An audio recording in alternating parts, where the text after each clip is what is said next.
17. And now your host, Dr. James Haney. Thank you and welcome to the show this morning. The topic this morning is a profile on Mayor Phil Bredesen. And of course, we do have with us in the studio today Mayor Phil Bredesen. And Mayor, let me welcome you to the show today. Oh, thank you very much, Doctor. I appreciate being here. Mayor, you've been with us on two different occasions. I think once before you became the mayor of Nashville and once since then. Right. And of course, we're always glad to have you here, and we know the time that it takes to do the things that you're involved in, and so we're just appreciative of having you here today. What we'd like to do today is to sort of get an update on some of the things that have been going on in the city of Nashville.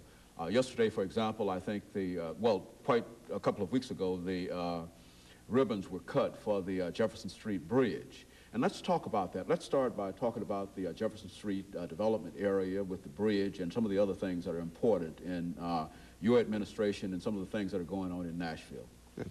Well, the Jefferson Street Bridge ribbon cutting was a nice milestone for the city, I think. It's the Jefferson Street once had a grandeur that it's lost a little bit, and one of the things we've been trying to do is to, in conjunction with the state, is to do things that'll bring it back. One of the things I think that helps any area is traffic, and the bridge itself is going to be, I think, make Jefferson Street much more of a link with the rest of the community than it has been heretofore.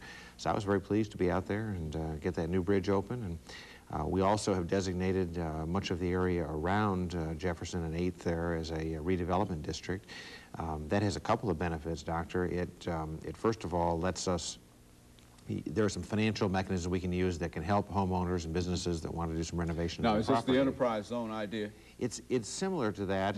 It's under a slightly different set of laws, but it basically makes available some funding for supporting both business and residential investment in the area. And also it gives us a lot more control over the kinds of things that go into the district. It's a very strong form of zoning. Sometimes that helps in preventing some of the uses that you don't want in a neighborhood like that. So both those are going to help a lot, I think. Yeah, I think a number of things are happening in that district. Not long ago we spoke with some of the council persons from the district, and they talked about the redevelopment grants and whatnot that are coming into Jefferson Street. Let's sort of look at that. Some of the things that have occurred during your administration dealing with Jefferson Street. Why don't you sort of give us an update on what the situation was when you became mayor and how you see Jefferson Street now? Well, I think Jefferson Street has improved. The potential for it has improved quite a bit. I don't want to take, I certainly don't want to take all the credit for it. Councilwoman Langster, for example, has been very active in working in that area and trying to help.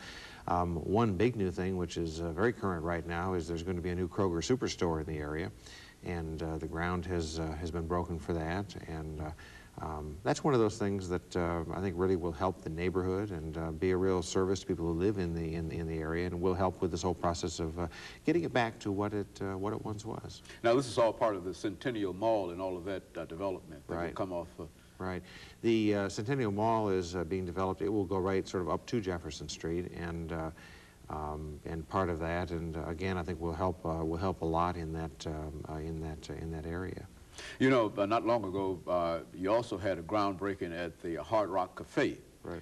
And I think that will lead us to downtown development. That is one of many things that are happening, that's happening downtown. Right. There are several developments downtown. Let's talk about downtown development and the Hard Rock Cafe and some of the other things. Yeah, I felt and really campaigned on one of my campaign pledges to try to do something about the city of Nashville, the downtown area. I think that any city to be successful has to have a good, vital downtown, and Nashville's has fallen back over the last 10 or 15 years in terms of the number of businesses that are operating and so on. The arena was really I think the key investment in the area. Ground was broken for that in January, and it's underway. It's going to be open in the spring of '96. It in turn has stimulated a lot of other investment, and the Hard Rock Cafe is one of the most exciting of those. It's going to be down there in the corner of 2nd and Lower Broad. in other places where these exist, they've been enormous tourist draws, and I think it's really going to help the area. It's an exciting thing to have here. You know, as a matter of fact, there's quite a bit of excitement in reference to that. I understand that there will be at least 175 employees with that development. What are some of the advantages, in addition to the 175 additional jobs that will come to Nashville? But what are some of the advantages of having such such a club here in Nashville? Well, the tangible short-term advantages are, in addition to being for local people, it's a tourist draw. When people come to, say, Opryland for a convention, we're going to have boats running the river between Opryland and downtown, and attractions like the Wild Horse Saloon and the arena and the Hard Rock Cafe down there. It, I think, will induce people to stay longer and to spend more money and to put more money into the Nashville economy. So it will have that direct, tangible benefit. Above and beyond that, I think that anything you can do to increase the number of amenities in a city and the number of things to do makes it a more attractive place to live, and is one of those intangibles people think about when they think about whether they want to live here or not, whether they want to move their companies here or not. Now, as you indicated, the